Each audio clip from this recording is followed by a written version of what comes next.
60টি বর্জনীয়র 1 number, বিলম্বে ইফতার করবেন না কখনো। 1 নাম্বার, দেরি করে ইফতার করা নিষিদ্ধ। ইহুদিরা দেরি করে ইফতার করে। লা ইয়াজালুন নাসু আলা খাইরিন মা আজ্জালুল ফিতরা। বিশ্বনবী বলেছেন, এই উম্মত যতদিন আগে আগে ইফতার করবে, এই উম্মতের কপাল থেকে কল্যাণ কেউ ছিনিয়ে নিতে পারবে না। চিল্লায় বলেন ঠিক কি না? আজানের জন্য বসে থাকবেন না, সময় দেখবেন। স্থানীয় সময় যখন সূর্যাস্ত হওয়া মাত্রই বিসমিল্লাহ, খেজুর খেয়ে ফেলবো। পারবেন তো নাকি দেরি করবেন? 2 নাম্বার, রমাদানের পবিত্রতা বজায় রাখবো। কোনো তর্ক বিতর্ক অশ্লীলতায় আমরা জড়াবো না, ঝগড়া করবো না, সরাসরিও না, ফেসবুকেও না। করবেন কেউ গালি দিলে বলবেন ইন্নিমরুউন সায়েম, আমি রোজাদার। আল্লাহর হাবিব শিখিয়েছেন, কেউ যদি তোমার গালি দেয়, কটু কথা বলে, অশ্লীল কথা বলে, রমজানে তুমিও বলতে পারবে না। তুমি বলতে পারবা ইন্নিমরুউন সায়েম, আমি রোজাদার। আজকে থেকে নিয়ত করেন, রমজানে কেউ গালি দিলে আপনি একটা গালি দিবেন নাকি? কি বলবেন? রোজাদার, রমজানের পবিত্রতা আমি ভঙ্গ করতে পারবো না। অশ্লীল নাটক সিনেমা আমরা দেখব না। যে রমজানে মিথ্যা কথা, মিথ্যা কাজ, মিথ্যা সাক্ষী ছাড়তে পারে নাই, তার না খেয়ে থাকা, উপবাস থাকা দিয়ে আল্লাহর কিছু যায় আসে না। এজন্য মিথ্যার সাথে আমাদের কোনো সম্পর্ক আছে? মিথ্যা বলবো না। 4 নাম্বার, অপচয় করব না। ইন্নাল মুবাযযিরিনা কানু ইখওয়ানা শায়াতিন ওয়া কানা শাইতানু লিরাব্বিহি কাফুরা। অপচয়কারী শয়তানের ভাই। আচ্ছা, যে শয়তানের ভাই ও নিজেও আরেকটা কি? শয়তান। যে শয়তানের ভাই ও নিজেও আরেকটা কি? অপচয় করব না। ইফতারি করতে যে আমরা অনেকে অপচয় করি, এগুলো করবেন আপনারা? না, অপচয় অপব্যয় করব না। 5 নাম্বারে, রিয়া, লোক দেখানো ইবাদত আমরা করব না। লোক দেখানোর জন্য নামাজ, রোজা, জিকির, তেলাওয়াত, দান, সদকা এগুলো করলে আল্লাহর দরবারে এগুলো কবুল হবে? বিশ্বনবী বলেন, দাজ্জালের ফিতনার চেয়ে একটা বড় ফিতনার ভয় আমি করি। সেটা কি? আর রিয়া, শো অফ মেন্টালিটি, লোক দেখানো মানসিকতা। এটা থেকে আমরা বিরত থাকবো ইনশাআল্লাহ। 6 নাম্বার, অনেক গুরুত্বপূর্ণ। ব্যবসায়ী ভাইয়েরা, ব্যবসা করেন কারা কারা? হাত তুলে দেখান তো আমারে। মাশাআল্লাহ, হাত নামান। ব্যবসায়ী ভাইয়েরা, অনেক অসাধু ব্যবসায়ী আছে, রমজান আসলে নিত্য প্রয়োজনীয় পণ্যের মূল্য বৃদ্ধি করে দেয়। এরকম আছে না নাই? এগুলো করবেন না। মজুদদারি করবেন না। পণ্যের কৃত্রিম সংকট বাজারে করবেন না। আপনি লাখ টাকা কামায়া ভাবছেন যে রোজাদারদের কষ্ট দিয়ে ধনী হবেন। এমন রোগ আল্লাহ আপনারে দিবে, কোটি টাকা দিয়েও আপনি হাসপাতালের বিল পরিশোধ করার ক্ষমতা আপনার হবে না। খবরদার। শেষ বয়সে দেখবেন কি কষ্ট আপনার হয়। আপনি রোজাদারদের কষ্ট দিচ্ছেন, আল্লাহ আপনারে সুখে রাখবে? আল্লাহর দোহাই লাগে, আমার ব্যবসায়ী ভাইয়েরা এটা করবেন না। আরব বিশ্বে আমরা দেখেছি, আরব বিশ্বের ব্যবসায়ীরা সারা বছরে ব্যবসা করে, রমজানে ভর্তুকি দেয়। আর আমার দেশের কিছু অসাধু ব্যবসায়ী রমজানে গলাকাটা ব্যবসা করে আর সারা বছর সইটার ওপর দিয়ে চলে। চিল্লায় বলেন ঠিক কি না? করবেন না, এটা করবেন না। নিত্য প্রয়োজনীয় পণ্যের মূল্য বৃদ্ধি করা হারাম, পণ্যের কৃত্রিম সংকট তৈরি করা হারাম, মজুদদারি করা হারাম, রোজাদারদেরকে কষ্ট দেয়া হারাম। এটা করবেন না। 7 নাম্বারে, সর্বশেষ কথা, অধীনস্থ যারা আছে তাদের কাজের চাপ আপনারা কমিয়ে দিবেন। কাজের লোক, ফ্যাক্টরির ওয়ার্কার, স্টাফ, তাদের প্রতি যদি রহম করেন, আপনার উপর রহম করবে কে? আমার প্রিয় ভাইয়েরা, এই আসন্ন রমাদান, এটা এমন এক বরকতের মাস, যে মাসে আমরা নিজেদের নাফসের উপর নিয়ন্ত্রণ প্রতিষ্ঠা করি। সারা বছর নাফস আমাদেরকে নিয়ন্ত্রণ করে, আর রমাদানে আমরা নাফসকে নিয়ন্ত্রণ করি। কথা বুঝতেছেন? সারা বছর নাফস আমাদেরকে নিয়ন্ত্রণ করে। এই যে এখন আমার খেতে মনে চাইলে যে খেজুর রাখ, আমি খেজুর খেতে পারবো, নাটস আছে, বাদাম খাইতে পারি।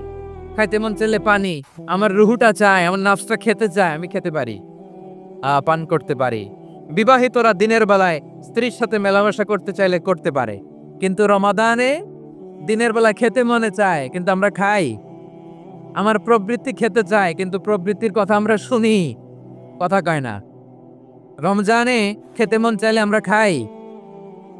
তৃষ্ণায় গলা ফেটে যায়, গলার ছাতি ফেটে যায়, কিন্তু এক ঢোক পানি কি আমরা গিলি? বিবাহিতরা দিনের বেলা স্ত্রীর সাথে কি মেলামেশায় যায়? না। তার মানে সারা বছর নফস আমাদেরকে নিয়ন্ত্রণ করে, আর রমাদানে নফসের উপর আমরা নিয়ন্ত্রণ প্রতিষ্ঠা করি। নফসের লাগাম আমরা রমাদানে টেনে ধরি। চিল্লায় বলেন ঠিক কি না?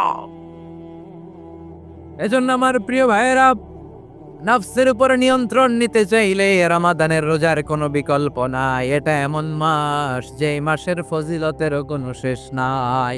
এই মাসকে বলা হয় দ্য মান্থ অফ হোপ। এটা আশা জাগানিয়া মাস। রমজানের কথা শুনলে আশা জাগে না হৃদয়ে? হ্যাঁ, ইদা জা রমাদান ফুতিহাত আবওয়াবুস সামা ওয়া গুল্লিকাত আবওয়াবু জাহান্নাম ওয়া সুফিদাতিশ শায়াতিন। রমাদান আসলে আকাশের দরজাগুলো খুলে দেয়া হয়, মানে জান্নাতের। জাহান্নামের দরজাগুলোকে লক করে দেয়া হয়, শয়তানকে চেইন আপ করা হয়। ইবাদত করলে শুধু করতেই মনে চায়। চিল্লায় বলেন না সুবহানাল্লাহ। রমজানে ইবাদতে যেই মজা পাওয়া যায় সারা বছর অন্য কোনো মাসে এই মজা আপনি পান? আমার চাঁপাইনবাবগঞ্জের ভাইরা আওয়াজ করে বলেন না, রমজানে ইবাদতে যেই মজা অন্য মাসে এটা পান? কারণ রমজানে ইবাদত করলে সওয়াবও বেশি, ইবাদতের একটা পরিবেশ থাকে, ঠিক কিনা বলেন? অন্য মাসে ইবাদত করলে এর সওয়াব পাওয়া যায় গাণিতিক হারে, রমজানে ইবাদত করলে সওয়াব বাড়তে থাকে জ্যামিতিক হারে। সুবহানাল্লাহ কইবেন না? অন্য মাসে সওয়াব বাড়ে গাণিতিক হারে, রমাদানে ইবাদত করলে সওয়াব বাড়ে কিভাবে জ্যামিতিক হারে বাড়ে দেখেন। রমাদানে একটা নফল করলে ফরজের সমান সওয়াব, একটা ফরজ করলে 70 থেকে 700 গুণ সওয়াব, রমজানে ওমরা করলে হজের সমান সওয়াব। সুবহানাল্লাহ নাই? দ্য মান্থ অফ হোপ, আশা জাগানিয়া মাস। এই মাস আমাদেরকে হোপফুল করে, আশাবাদী করে। রমাদান যেমনি দ্য মান্থ অফ হোপ, আশা জাগানিয়া মাস, এট দ্য সেম টাইম এই রমাদান হচ্ছে মান্থ অফ ওয়ার্নিং, একটা ওয়ার্নিং এর মাস। নবী যেমনি আশা জাগাইছে আবার ওয়ার্নিং দিয়েও গেছে। খবরদার।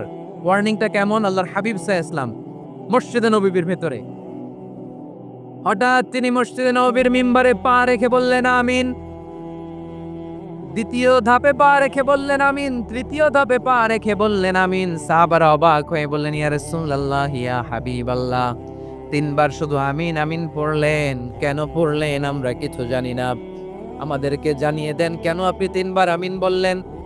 রাহমাতাল লিল আলামিন আল্লাহর হাবিব বললেন, ও আমার প্রাণের সাহাবীরা, আমি যখন মসজিদে নববীর মিম্বারের প্রথম ধাপে পা রেখেছি, সাইয়েদনা জিবরিল এসে আমাকে বলেছে, ও নবী, আপনার নাম শুনে যে ব্যক্তি আপনার উপর দুরূদ পড়ে না তার ধ্বংস। আপনি বলেন আমি বলেছি আমিন। দ্বিতীয় ধাপে পা রাখার পর সাইয়েদনা জিবরিল বললেন, ইয়া রাসূলুল্লাহ, মাতা পিতাকে বার্ধক্য অবস্থায় পেয়ে তাদের সেবা করে, তাদের সাথে সদাচরণ করে যে সন্তান জান্নাত কামাতে পারলো না তার জন্য ধ্বংস। আপনি বলেন আমিন। আমি বলেছি আমিন। আবার মিম্বারে তৃতীয় ধাপে ঠিক যখনই আমি পা রাখলাম, সাইয়েদনা জিবরাইল বললেন, নবী, রমজান মাস পাওয়ার পরে এই মাসে ইবাদত করে যে ব্যক্তি নিজের গুনাহ মাফ করাতে পারলো না তার জন্য ধ্বংস। আপনি আওয়াজ করে পড়েন আমিন। কত বড় ধমক, কত বড় ওয়ার্নিং দেখছেন। যে রমাদান পেয়েছে কিন্তু রমাদানের ইবাদত করার মধ্য দিয়ে সে নিজেকে জাহান্নাম থেকে মুক্ত বানাতে পারলো না, তার উপর আল্লাহ লানত, তার জন্য ধ্বংস। সাইয়েদনা জিবরাইল বলেছেন আমিন, স্বয়ং বিশ্বনবীও বলেছেন আমিন। আওয়াজ করে পড়েন নাউযুবিল্লাহ। তাহলে রমজান আসবে আর আমরা নিজেদেরকে জাহান্নামীদের লিস্ট থেকে নাম কাটিয়ে জান্নাতীদের লিস্টে উঠাতে পারবো না। এর চেয়ে বড় হতভাগা কি আর কেউ থাকতে পারে? আওয়াজ করে বলেন। তাহলে রমাদানের এই রহমত, বরকত, মাগফিরাত, ফজিলত আমাদের কামাই করার দরকার আছে না নাই?